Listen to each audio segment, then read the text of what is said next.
The summer of 1985 in rural Pine Hollow was unremarkable, the kind of season that faded into memory without distinction. But for the families of Daniel and Linda Foster, that June would become a wound that never quite healed. Daniel, a mechanic known for his easy laugh and battered pickup, and Linda, a school librarian with a gentle voice, had been married just 3 years. On the night of June 21st, they left Linda's parents' farmhouse after a family dinner, waving goodbye as fireflies danced in the humid dusk. Their plan was simple: drive home along County Road 17, a stretch of cracked asphalt bordered by cornfields and stands of pine. They never arrived. By morning, their beds were untouched, the house locked, the mailbox empty. Linda's mother called the sheriff's office before sunrise, her voice trembling as she recited the details for the dispatcher. The first search was half-hearted. A few deputies driving the route, peering into ditches, asking at gas stations. The Fosters were adults after all, and adults sometimes left. But as days turned to weeks, the reality settled in. Daniel and Linda had vanished, leaving behind only questions and a growing sense of dread that gripped the town like a fever. Before we continue this story, I'd love to know, where are you listening from? Drop your city and country in the comments below, so we can see just how far this mystery has traveled. It's always incredible to discover where these stories reach. So share your location before we dive deeper into what really happened that summer. Rumors spread quickly in Pine Hollow. Some whispered that Daniel had debts, that maybe he'd dragged Linda into trouble. Others speculated about a lover's quarrel or a secret plan to start over somewhere new. Linda's colleagues at the library refused to believe she'd leave without a word, and Daniel's boss at the garage swore he'd never seen the man so content. The sheriff, an aging local named Earl McKinney, gave a few interviews to the local paper, promising that every lead would be followed. But the investigation soon stalled. The Foster's car, a faded green Oldsmobile, was never found. No credit cards were used, no calls made from payphones. The couple's bank accounts sat untouched. By the end of the summer, the missing posters curled in the sun, the phone stopped ringing, and the case file was quietly pushed to the back of a filing cabinet in the sheriff's office. For the next 13 years, the disappearance of Daniel and Linda Foster became one more unsolved mystery in a town that preferred to forget its ghosts. As the years slipped by, Pine Hollow's collective memory of Daniel and Linda Foster faded. But for those closest to them, the ache never dulled. Linda's mother, Evelyn, kept the porch light burning every night, a beacon for two souls who might one day find their way home. Daniel's brother, Mike, drove County Road 17 every Sunday at dusk, scanning the ditches and tree lines for any sign, any glint of green metal or the flash of a headlight. The sheriff's office, under Earl McKinney's steady but uninspired leadership, moved on to more pressing matters: barn fires, petty theft, the occasional domestic call. The Foster case became a cautionary tale, a whispered warning to young couples about the dangers of late-night drives and lonely roads. Yet, beneath the surface, suspicion simmered. Some townsfolk believed the sheriff hadn't done enough, that maybe he'd overlooked something crucial. Others hinted at darker possibilities: corruption, secrets buried deeper than the missing car. Every so often, a stranger would pass through Pine Hollow, asking quiet questions at the diner or the gas station, reigniting old fears and resentments. But no answers ever came. The town's annual Founders' Day parade marched on, children waved from floats, and the Fosters' absence became just another shadow in the background of small-town life. It wasn't until the spring of 1998 that the past clawed its way back into the present. Sheriff McKinney had finally retired, replaced by a younger, more ambitious lawman named Tom Grady. Eager to make his mark, Grady ordered a full inventory of department property, determined to bring order to the cluttered evidence rooms and neglected garages that dotted the back lot of the sheriff's office. It was during this audit that Deputy Sarah Miller, barely a year on the force, was assigned to clear out an old storage garage long rumored to be filled with nothing but broken furniture and rusted tools. The air inside was thick with dust and the scent of motor oil. Sarah's flashlight beam swept across piles of discarded desks and boxes before landing on a shape beneath a heavy tarp. She hesitated, heart pounding, then pulled the cover back. There, entombed in grime and silence, sat a faded green Oldsmobile, its license plate barely legible through the dirt. Sarah froze, the weight of 13 years pressing down on her. She radioed for backup, her voice trembling as she recited the plate number, the same number that had haunted Pine Hollow since that humid night in June 1985. Within hours, the sheriff's lot was swarming with deputies, forensics teams, and a handful of aging reporters eager for a story. The car's discovery sent shockwaves through the town, reopening wounds that had never truly healed. For Evelyn and Mike, hope flickered painfully to life once more, mingled with dread for what answers might finally be unearthed. The investigation that followed was unlike anything Pine Hollow had seen in decades. The old garage became a crime scene, cordoned off with yellow tape as state investigators arrived with equipment the local deputies had only seen on television. The Oldsmobile itself was a time capsule. On the passenger seat, a faded library card with Linda's name. In the back, Daniel's battered toolbox, still smelling faintly of oil and metal. The trunk, when finally pried open, revealed a pair of muddy hiking boots, a waterlogged photo album, and a single cracked Polaroid. Daniel and Linda, arms around each other, smiling at the edge of a lake. Forensic teams dusted every surface, searching for fingerprints, hair, anything that might have survived 13 years in the dark. They found traces of blood on the driver's seat, too degraded for a clear DNA match, but enough to suggest violence.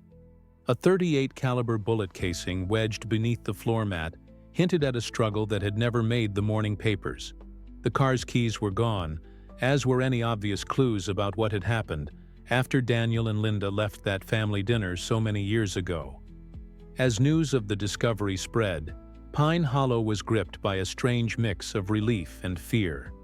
For some, the car's reappearance was proof that the Fosters hadn't simply run away, that something terrible had happened, and that justice might finally be served.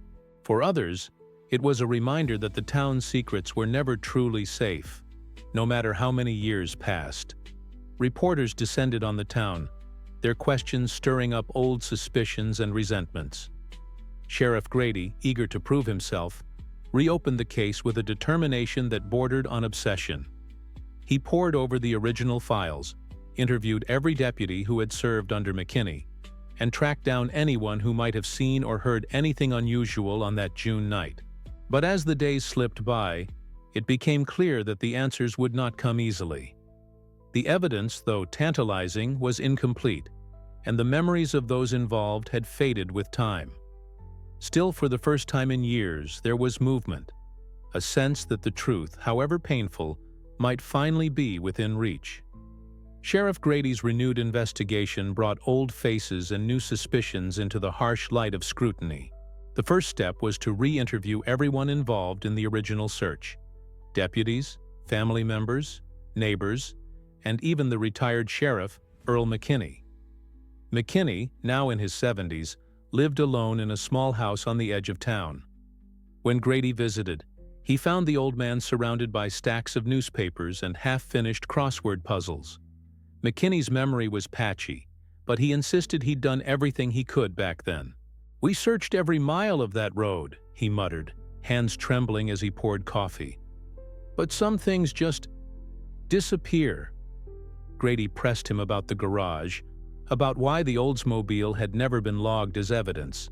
But McKinney grew evasive, his eyes darting to the window as if searching for an escape. "That garage was always full of junk," he said. "I don't remember seeing any car." Grady left with more questions than answers, a knot of suspicion tightening in his gut.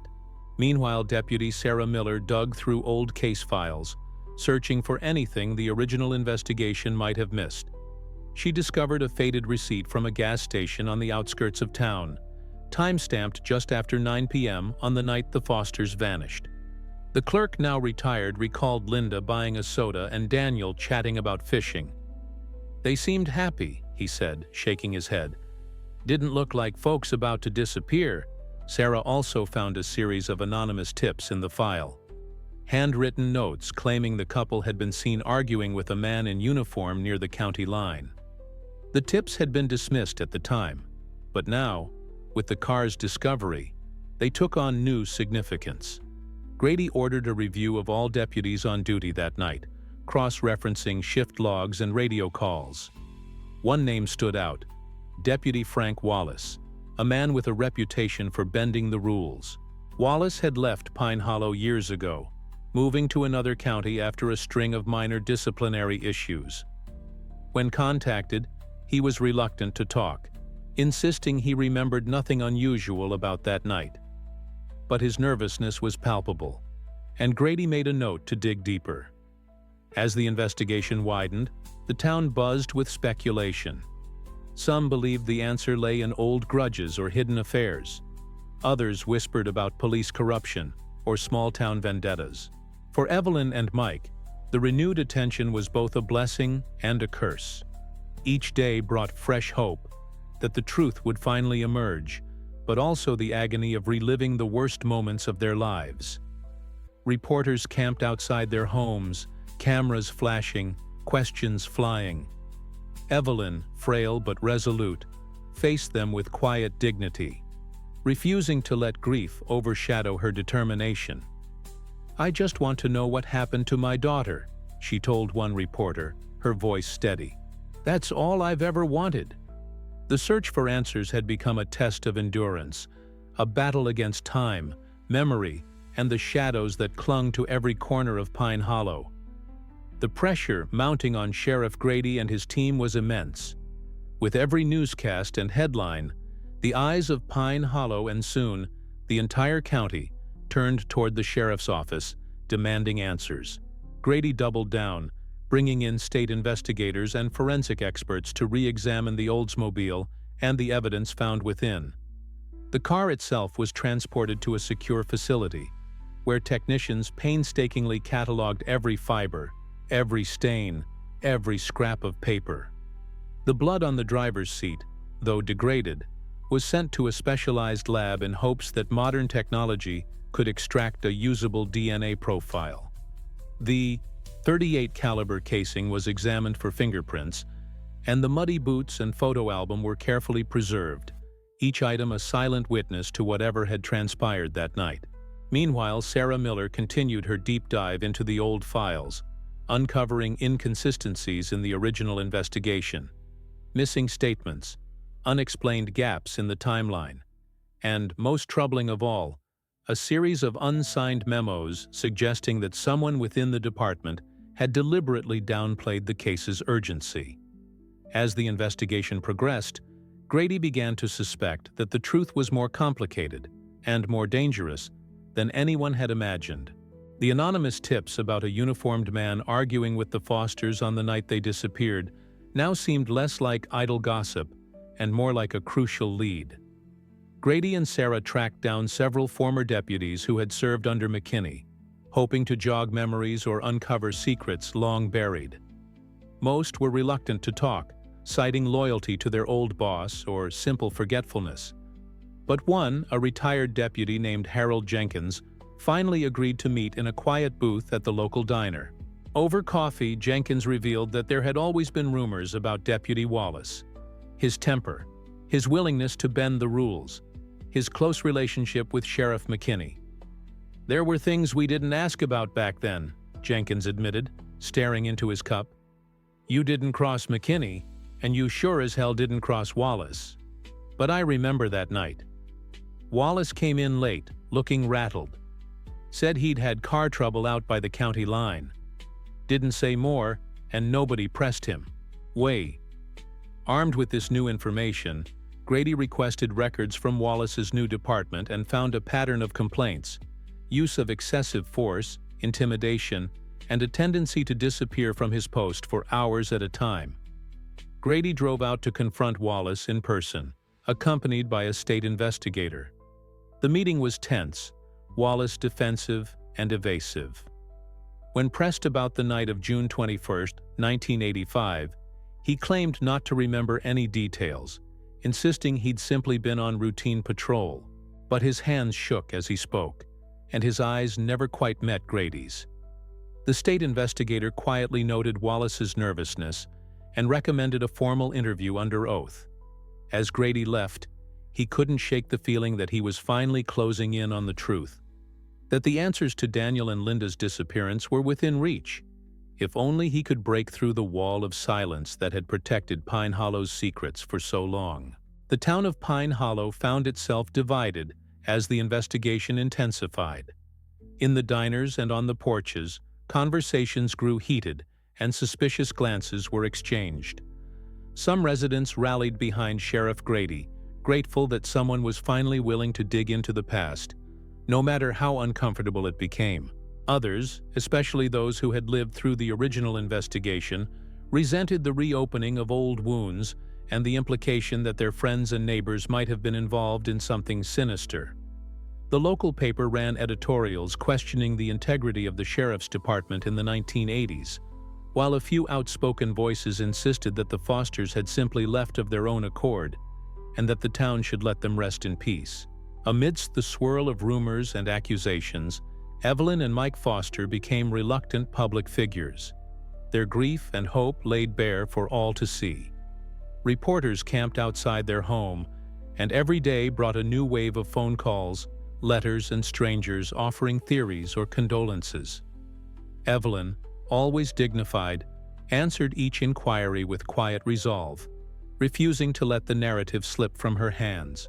"I will not let my daughter and son-in-law become just another rumor," she told a television crew, her eyes shining with determination. "They deserve the truth." Meanwhile, the forensic results from the Oldsmobile began to trickle in. The blood on the driver's seat, though degraded, was confirmed to be human, and a partial DNA profile was extracted, enough to suggest it belonged to a female, likely Linda. No other blood was found, and there were no fingerprints on the bullet casing or the trunk, as if someone had wiped them clean. The muddy boots were Daniel's size, but the tread pattern was unusual, not matching any shoes he was known to own. The photo album contained snapshots of the couple's last months: picnics by the lake, birthday celebrations, quiet evenings at home. On the final page was a single Polaroid, dated the night of their disappearance, showing Daniel and Linda smiling in front of their car, headlights illuminating the darkness behind them. For Grady and his team, the evidence painted a picture of a couple who had been happy, hopeful, and utterly unaware of the danger lurking on that lonely road. The investigation's next breakthrough came from an unexpected source. A local woman named Marjorie Ellis, who had worked as a waitress at the truck stop near the county line, came forward after seeing the case on television. She remembered the night vividly, she said, because the Fosters had stopped in for coffee around 10 p.m., looking tired but in good spirits. More importantly, Marjorie recalled seeing a sheriff's cruiser parked outside, its engine idling, and a deputy, whom she later identified as Frank Wallace, standing by the payphone, speaking in hushed tones. "He kept glancing over at Daniel and Linda," she told Grady, her voice trembling. "It felt wrong, like he was waiting for something." This testimony, combined with Jenkins's recollections and the forensic evidence, gave Grady the leverage he needed to bring Wallace in for formal questioning. The town braced itself for answers, knowing that whatever came next would change Pine Hollow forever. Sheriff Grady scheduled the formal interview with Frank Wallace for a gray, rain-soaked morning, the kind that seemed to press the whole town under a blanket of tension. The questioning took place at the county courthouse, with a state investigator and a stenographer present to ensure every word was recorded. Wallace arrived looking older and heavier than the photographs from his Pine Hollow days, but the nervous energy in his eyes was unmistakable. Grady began with routine questions, revisiting Wallace's patrol routes and radio logs from the night of June 21, 1985. Wallace's answers were clipped and rehearsed, but cracks soon appeared in his composure. When Grady pressed him about the truck stop and the payphone, Wallace hesitated, his gaze flickering to the window as if searching for escape. "I might have stopped for coffee," he finally admitted, voice barely audible. It was a long shift. The state investigator leaned in, reminding Wallace that a witness had seen him speaking on the phone and watching the Fosters. At this, Wallace's hands began to tremble. He denied any argument or altercation, but his denial rang hollow in the silent room. As the interview continued, Grady shifted tactics, presenting Wallace with the evidence. The partial DNA profile, the eyewitness testimony, and the inconsistencies in his original statements. Wallace's defenses began to crumble. He admitted to feeling uneasy that night, claiming he'd received a call from an unknown source, warning him to keep an eye on the Fosters. When asked who might have made such a call, Wallace shook his head, insisting he didn't know. The state investigator pressed harder, suggesting that Wallace's relationship with Sheriff McKinney might have involved more than just professional loyalty. Wallace grew agitated, insisting that McKinney had always told him to handle things quietly and not to involve outsiders in department business. The implication was clear.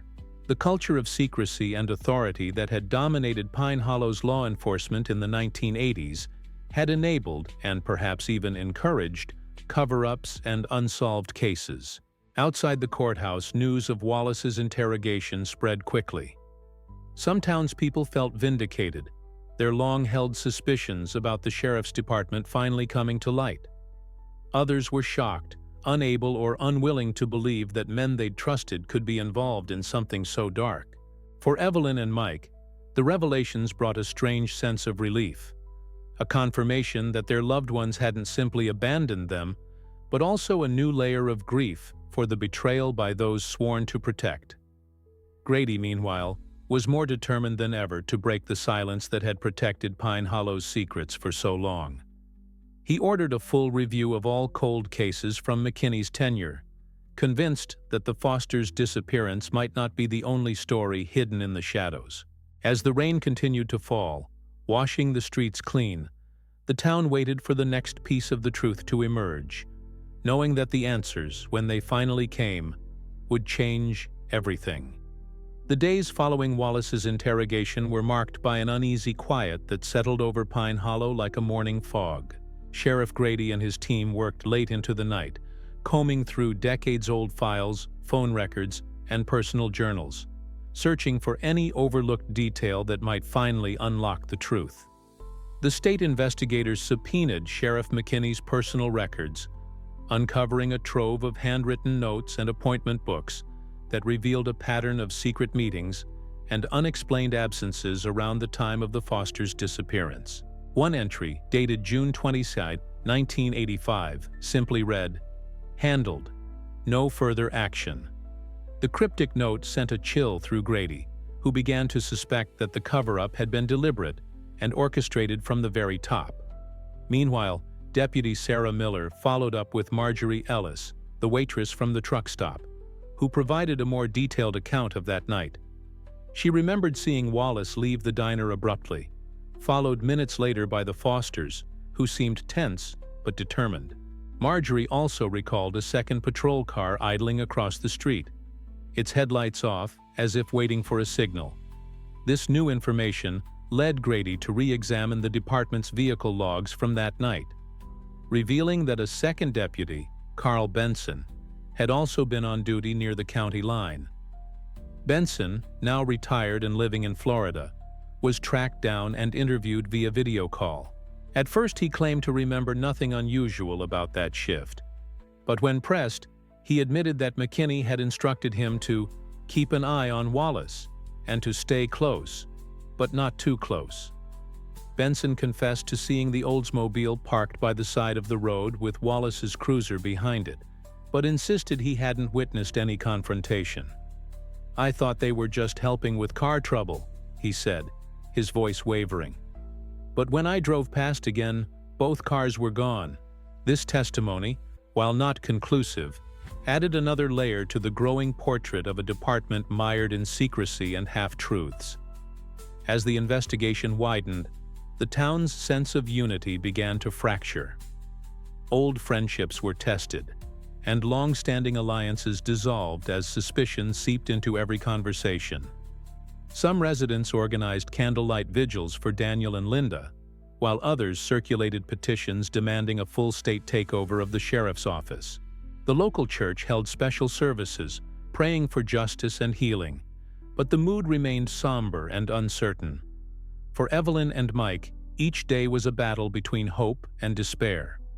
They clung to the possibility that the truth would finally come out, but the weight of so many years and so many lies made it hard to believe in miracles. Still, they refused to give up.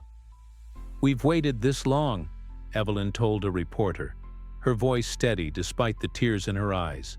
"We can wait a little longer if it means finally knowing what happened." The town, too, waited, holding its breath as the investigation drew ever closer to the heart of its oldest, darkest secret. Pressure reached a boiling point when, after weeks of mounting evidence and whispered accusations, Sheriff Grady received an anonymous letter. The envelope, postmarked from a neighboring town, contained a single sheet of paper with a typed message. "Ask McKinney about the quarry." What?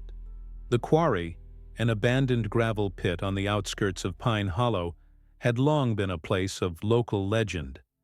Teenagers dared each other to visit after dark, and old-timers told stories of hidden bootlegger tunnels and midnight meetings. But it had never been mentioned in connection with the Foster case. Grady immediately organized a search, enlisting state police and a forensic team. The operation was tense, with reporters and townsfolk gathering at the perimeter, their faces pale with anticipation. The searchers fanned out across the overgrown lot, combing through brush and peering into the murky water at the bottom of the pit. Hours passed with no results, until a cadaver dog alerted near a cluster of collapsed timbers at the edge of the quarry.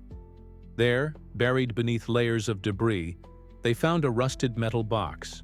Inside were several items: a set of car keys, a woman's gold necklace, and a bundle of letters tied with faded ribbon. The discovery electrified Pine Hollow. The car keys matched the Oldsmobile, and the necklace was quickly identified by Evelyn as Linda's. She had worn it every day since her 16th birthday. The letters, though water-damaged, were legible enough to reveal a heartbreaking truth. They were written by Linda, addressed to her mother, and dated in the weeks leading up to the couple's disappearance. In them, Linda described a growing sense of unease, mentioning strange phone calls, late-night visits from a deputy, and Daniel's increasing anxiety. "I don't know who to trust anymore," one letter read.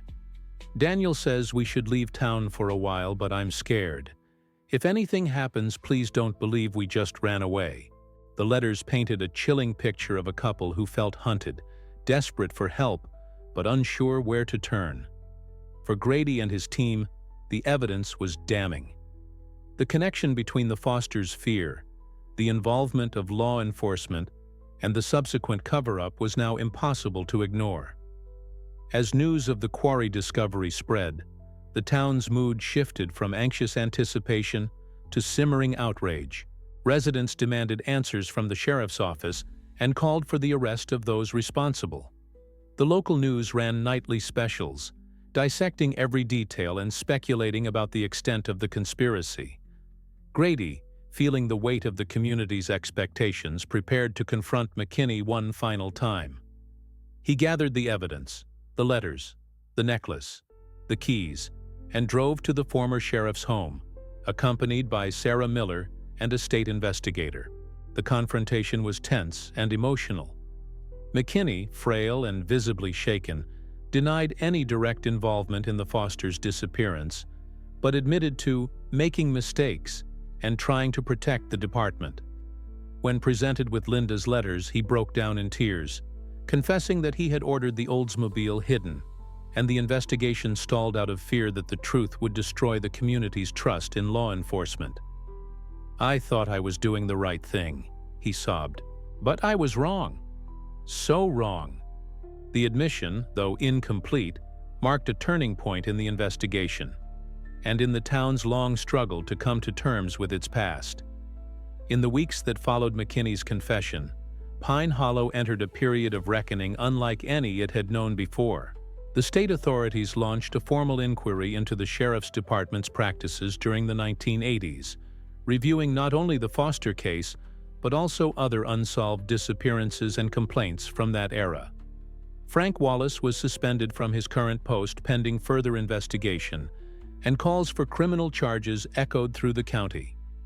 The town's sense of community, once built on shared history and quiet trust, now felt fragile and exposed. Yet in the midst of this upheaval, something remarkable began to happen. Residents who had long kept silent about their own suspicions or experiences started to come forward. Some with stories of intimidation by local deputies, others with memories of odd encounters on the night Daniel and Linda vanished. The church held a vigil for the Fosters, candles flickering in the evening breeze as prayers for justice mingled with tears of regret. For Evelyn and Mike, the truth brought both relief and sorrow. They finally understood what had happened to their loved ones, but the knowledge came at a heavy price: the shattering of illusions about the people and institutions they had trusted most. The investigation's findings made headlines across the state. The Fosters' story became a symbol of the dangers of unchecked authority and the resilience of those who refused to give up on the truth. Sheriff Grady, though praised for his determination, found little comfort in the outcome. He knew that justice in cases like this was rarely complete. The evidence, though compelling, was not enough to bring Daniel and Linda home or to answer every question. No bodies were ever found, and some involved in the cover-up remained silent, their secrets buried with them. Still, Grady took solace in the fact that Pine Hollow had finally faced its demons, that the cycle of silence had been broken. He established a new cold case unit, vowing that no family would ever again wait 13 years for answers. Deputy Sarah Miller, now a respected investigator, continued to work tirelessly on behalf of the missing and the forgotten, inspired by Evelyn's unwavering hope. As summer returned to Pine Hollow, the town slowly began to heal. The Oldsmobile was placed in a small memorial garden near the courthouse, a somber reminder of the past and a promise for the future. Each June, on the anniversary of Daniel and Linda's disappearance, Evelyn and Mike visited the garden, leaving flowers and sharing quiet memories. Sometimes strangers would join them, people from other towns, other stories, drawn by the power of a mystery that had finally found its voice. The story of the Fosters became more than a tragedy. It became a lesson in courage, community, and the enduring need for truth. And as the sun set over the fields, casting long shadows across the quiet streets, Pine Hollow remembered, not just the pain, but also the strength that comes from facing it together.